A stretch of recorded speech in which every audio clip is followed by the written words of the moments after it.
विराट मनुवंश प्रसंग वर्णना करी शुक कहले जे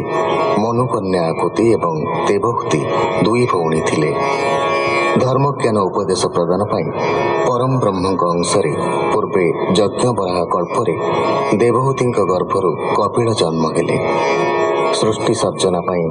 स्वयंभुव मनु पत्नी शतरूपा सह तपस्या पाई वनरे प्रवेश कले। सुनंदा तीर्थरे एक पादरे उभा हुई अनादि निरंजन पूर्ण ब्रह्म को चिंता करी कठोर तपस्या आरंभ कले। सुकौवाच सुनो हो अभिमन्युसुत से स्वयं भुव दृढ़चित्त चिंता करते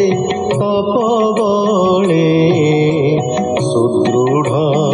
समाधि निश्चले असुर जातु धान गणे बेगे मिलिले घोर बने भक्षिबा पाई क्षुधा से बेगे मिलिले तार पासे ताहांकु देखी नरहरी यज्ञ पुरुष रूप धरी निवारी जातु धान गण स्वर्ग पालिले नारायण।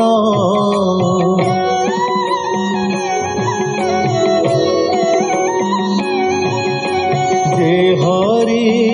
नाम ए संसारे अशेष दुरित संघरे जे रूपे गजेन्द्र मोक्षण कुंभीर दर्प निवारण जले कुंभीर मुंड हाणी गजर खिले चक्रपाणी जानाम भुवन मंगल दुरित वन दावानल एक कथा सुख मुखु शुणी पांडव वंश चूड़ामणि आनंदे होई कृत कृत्य बोइले नृप परीक्षित। राजा उवाच मुनि दुर्लभ वचन शुणी आनंद मोर मन केमंते प्रभु नर हरि गज रखिले ग्राह मारी कुंभीर केमु जड़े थिला गजकु केमंते धइला। सुत उवाच एमंते परीक्षित बाणी आनंदे सुख मुनि शुणी गंगार तीरे अंतर्जले असंख्य मुनि गण मेले गोविंद पादे देई चित्त बोलई दास जगन्नाथ। इति श्रीमद्भागवते महापुराणे पारमहंस्यां संहितायां अष्टम स्कन्धे मन्वन्तरानुचरिते नाम प्रथम अध्याय।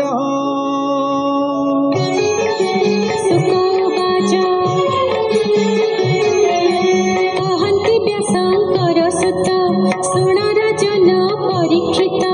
पर्वत त्रिकूट जे नाम सर्वसंपद मूलधाम अयुत योजन विस्तृत क्षीर समुद्रे से आवृत उच्च से अयुत योजन देखते हरे प्राणी मन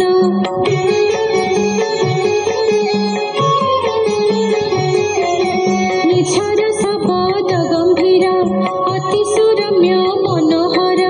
ऋतुमान नाम बनर सुरकामिनी क्रीड़ा घर पर्वते अलंकृत बन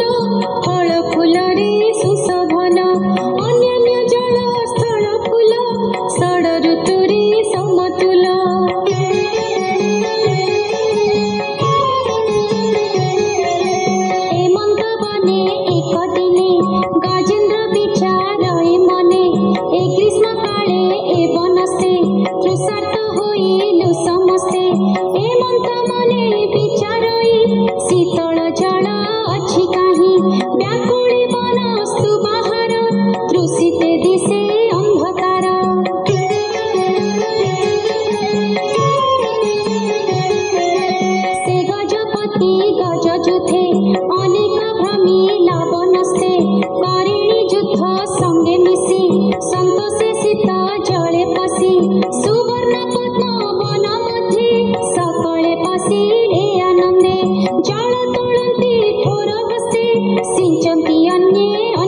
উচ্ছুলিত যেসনে ঝিমুত গর্জিত অগাধ জলে গ্রাহ ଥିଲା জলে সে শব্দ শুଣିলা বেগে ধাইলা কোপ মনে মিଳିଲା গজ সন্নিধানে কেହି ନ ଦେଖେ ତାକୁ ଜଳେ କୁମ୍ଭୀର ଅତି କୋପା ନଳେ ଧଇଲା ଗଜପତି ପାଦ ଶବଦ କରି ଘୋର ନାଦ ଦୈବ ବସେ ଯୋଗ ବଳେ ହସ୍ତି ବିପତ୍ତି ଘୋର ଜଳେ ଗ୍ରାହ ଧଇଲା ଅକସ୍ମାତେ ଗଜ ଚରଣ ଦୃଢ଼ ଘାତେ ସେ ଗଜପତି ବଳବନ୍ତ ବଜ୍ର ହୁଁ ଆଣ୍ଟ ତାର ଦନ୍ତ କି କରିପାରେ ତାର ଦନ୍ତେ ବିଷ୍ଣୁଙ୍କ ମାୟାର ଆୟତ୍ତେ ଗଜ ସ୍ୱଭାବେ ମହାବଳୀ ଚରଣ ନ ପାରିଲା ଚାଳି କରିଣି ଯୁଥ ତାହା ଦେଖି দুঃখে হইলে অশ্রুমুখী স্বভাবে অতি শীত পানি গজন পারে পাদ আনি সে হস্তি পল তাকু ধরি টাণন্তি ঘোর নাদ করি মুখরু রুধির গলই কেবে হে গজ নটলই বলে আনন্তি কিছু দূর কুম্ভীর অতি বলিয়ার পুଣି গভীর জলে ভরে সুদৃঢ় দন্তে পাদ ধরে এমন্তে গজগ্রাহ যুদ্ধ গগনে দেখন্তি বিবুধ।